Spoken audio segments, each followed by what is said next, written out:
जी, मैं domestic politics पे वापस आती हूँ। एक सवाल है इलेक्टोरल बॉन्ड्स के बारे में। राहुल गांधी जो है वो हर भाषण में कहते हैं और विपक्ष के नेता भी कहते हैं कि इसमें धांधली हुई है। आपकी पार्टी के लोग भी कहते हैं कि अगर गलती है, अगर इसमें कोई गुंजाइश है इसके सुधार में तो वो कर सकते हैं। क्या ये गलत फैसला था इलेक्टोरल बॉन्ड्स का? पहली बात है कि हमारे देश में लंबे अरसे से चर्चा चली है कि चुनावों में काला धन एक बहुत बड़ा खतरनाक खेल हो रहा है।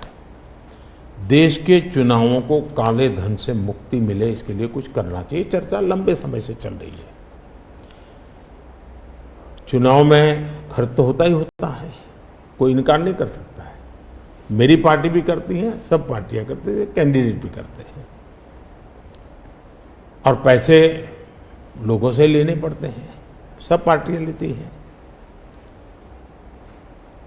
मैं चाहता था कि हम कुछ कोशिश करें कि इस काले धन से हमारे चुनाव को कैसे मुक्ति मिले, ट्रांसपेरेंसी कैसे आए।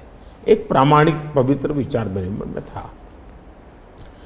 रास्ते खोज रहे थे, एक छोटा सा रास्ता मिला, वही पूर्ण है। वैसे हमने उस समय भी क्लेम नहीं किया था, पार्लियामेंट में डिबेट में सबने उसको सराहा भी था। आज जो लोग उलट पुलट बोल रहे हैं उन्होंने सराहा था, पार्लियामेंट डिबेट देख लीजिए। हमने कैसे कैसे काम किया, जैसे 1000 और 2000 के नोट खत्म कर दिए। चुनाव में वही बड़े बड़ी मात्रा में ट्रैवलिंग करते हैं,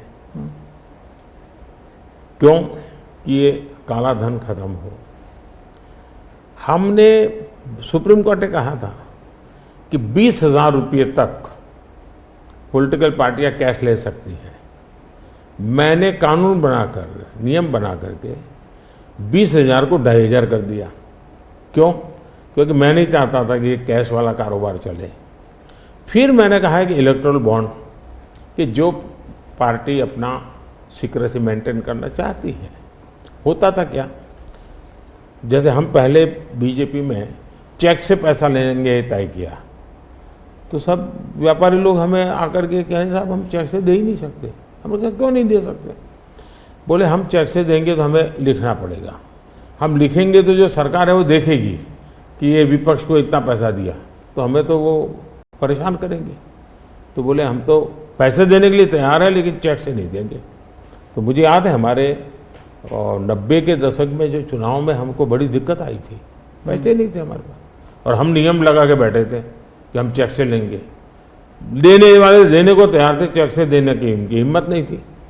तो ये सारी चीज़ों का मुझे पता था। तो मैंने कहा भाई, तो हमने कहा भाई ऐसा है, अब देखिए इलेक्टोरल बॉन्ड न होते तो किस व्यवस्था में ताकत है वो ढूंढ के निकालते कि पैसा कहाँ से आया और कहाँ गया।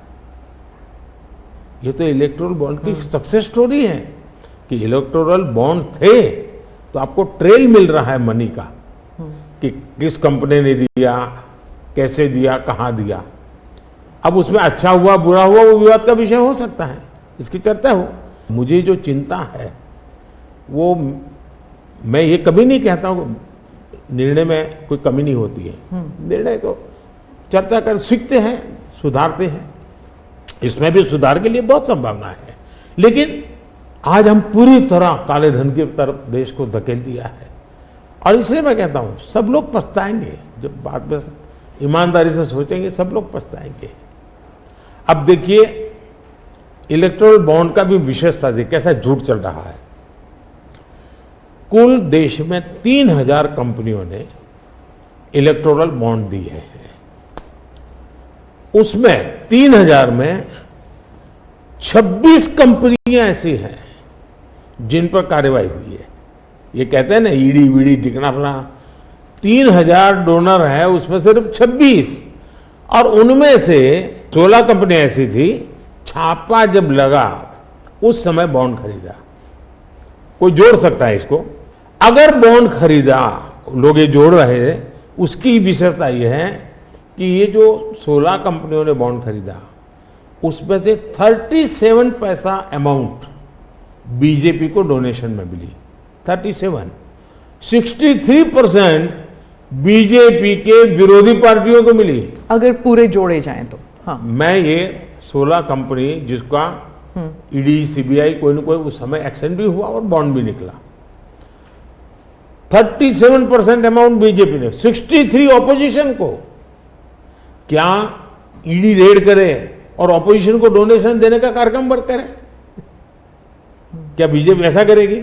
इसका मतलब कि 63% पैसा विपक्ष के पास जाए और आप आरोप हम पर लगाएं, लेकिन उनको गोलमोल बोलना है और भाग जाना है।